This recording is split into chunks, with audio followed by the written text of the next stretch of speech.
Today we have a very dynamic and creative individual with us who is tech savvy as well.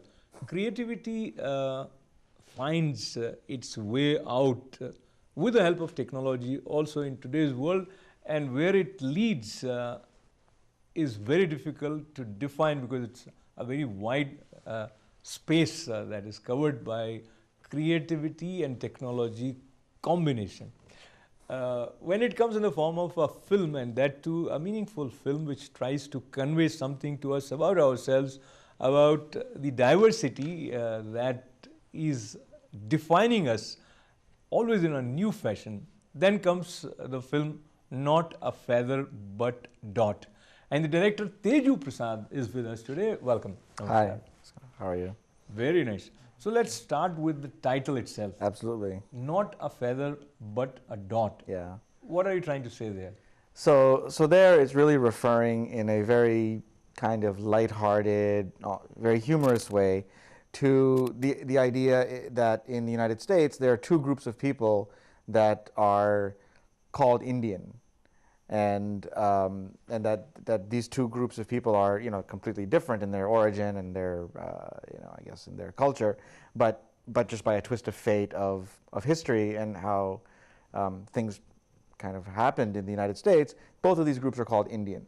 So it's just a lighthearted, kind of humorous way to refer to that fact, because I think it quickly tells the audience that okay, this is going to be a lighthearted film, but it's going to be about the Indian community, meaning the East Indian community. I mean, our community, the East Indian community, as opposed to the Native American community. And do you essentially, you are not a filmmaker, if I am correct there. You are a software engineer, and you develop also apps which are being used by mobile users, and there are apps which again involves creativity relating to the relationship between parents and children. You promised something like that also? Yeah. So actually, before making that app, the first app I did was actually a companion app for this film. So there's actually an app called Not a Feather on the App Store for the Apple devices, and it So that kind of, it was an interesting kind of journey because my background is technology, and I've worked in technology for a number of years. But I had this real drive and real interest to get into filmmaking and make films that I thought were necessary. So as I went through that process, my journey back into technology was actually through my film, interestingly enough. Tell us a little bit more about why you felt the need of making this film, and what is it that you learned in the process of making it?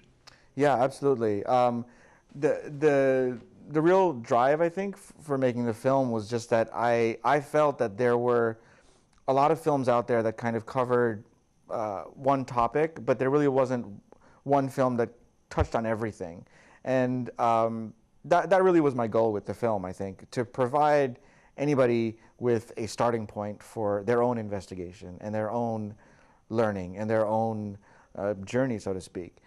So it was really something where I said, okay, I've had all these experiences. Tell us a little bit about the response that you have received for this film so far, Sure. Wherever it was screened, and when it is going to be screened again. Absolutely, yeah. So the response has been actually very, very, very good. For mostly all the screenings that we've had, the film is screened in a number of libraries. It's screened in a number of colleges and kind of educational settings. And we've also done something very, very unique because this process is actually just starting up. We've been working with this company called Tug. And the way Tug works is you can actually screen a film in an actual normal theater outside of a film festival. Just screen it in a normal theater, like going to the movies. What has to happen is that in order for the movie to screen, the number of tickets that are reserved 1 week prior to the event has to reach a certain threshold. And so currently, actually, there is one planned in New York City. The screening will take place on the 25th of September, and the deadline to reserve is the week prior, which would be the 18th of September, which is next Wednesday. So, and where they can get all the details from notafeather.com, your website? Absolutely, yes. They can go to notafeather.com, and on the front page there is a link to the current screening that I just mentioned. And this screening is actually being presented by the Zing Network, which is the youth wing of the ZTV network. So wonderful. So now you should reserve it. I cannot ask you to do that unless you feel interested. And in order for you to decide, here we have some glimpses of Not a Feather but a Dot, the film that is directed by Teju Prasad. And before we get to this trailer, anything else that you would like to say in support of the film that people should reserve for it? Sure, yeah. I mean, I think it's a very unique film. People have told me as such. And I think one of the real strengths of the film is that it really, I mean, when I set out to make it, I really tried to combine education and entertainment and humor as seamlessly as possible and make it 50-50 of each. And I think that has come through and people have responded in that way. So yeah, hopefully, hopefully the audience comes out and we can screen it. And it's really great to do screenings this way because we know that if the screening happens, the audience wants it. So you have to decide whether the movie is going to be screened or not. That's a great responsibility and creativity that has been a part of the journey to make this happen is already undertaken by Teju Prasad and his other crew members. But it is your turn to figure out whether this screening on 25th actually takes place, and for that you need to reserve before 18th September. And all the details you can find at notafeather.com website. So thank you very much, Teju, for being with us. Thank you. So here is Teju Prasad, and here comes the trailer of the film, Not a Feather but a Dot. Na, na, na, there has to be a better way. Sing again, a better way to show I'm grateful. You don't know how much you mean to me. Didn't expect that. All a bit geeky, the look. You just look. come out of a meeting with Bill Gates, Silicon High Tech. Oh. I was born in South India, but I grew up in New Jersey. I did Indian things and American things. One question I always heard, what does the red dot mean? Little Linda got a red dot in the middle of her forehead. What the hell is that? You are here.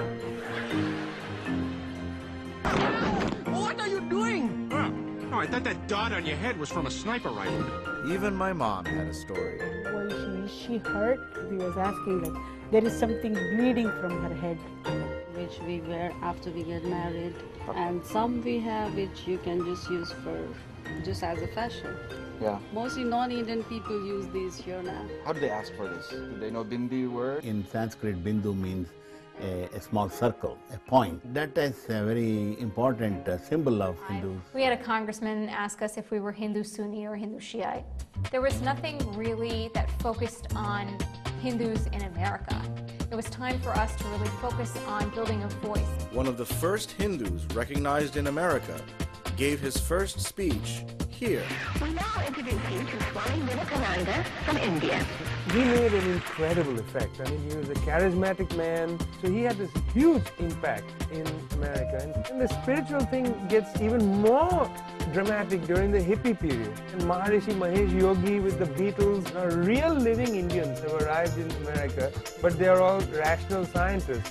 The initial wave that came immediately after 1965 and the Immigration Act were the cream of the crop of Asian immigrants. It's right there in the act, and two of the preferences are about bringing in people who are highly skilled to increase the human capital in the United States. I'm always thrilled to see any child come in who's from India. Logorrhea. Logorrrhea. 。That is correct.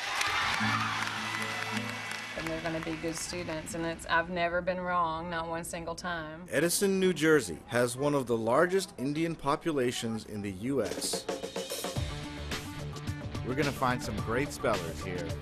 Hey, you guys look like great spellers. You look like awesome spellers. 3 words? No? Confiserie is a French origin word. Confiserie. Confiserie. Succedaneum.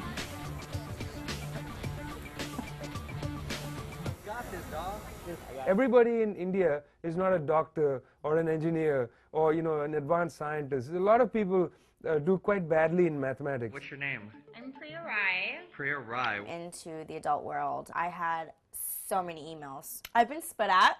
There was no better feeling than being able to do something where I was just, you know, really passionate about it. I felt like I had more of a place being a dancer. I can influence people more positively than I could as a doctor. I'm dedicating myself 100% to modeling. I got the call to see if I would be able to make it to the casting in New York for Sports Illustrated. To my surprise, I got the job. Passport-wise, American.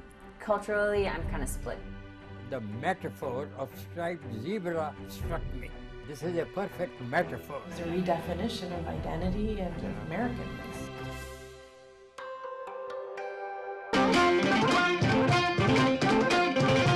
This is Wide Angle with Ashok Vyas.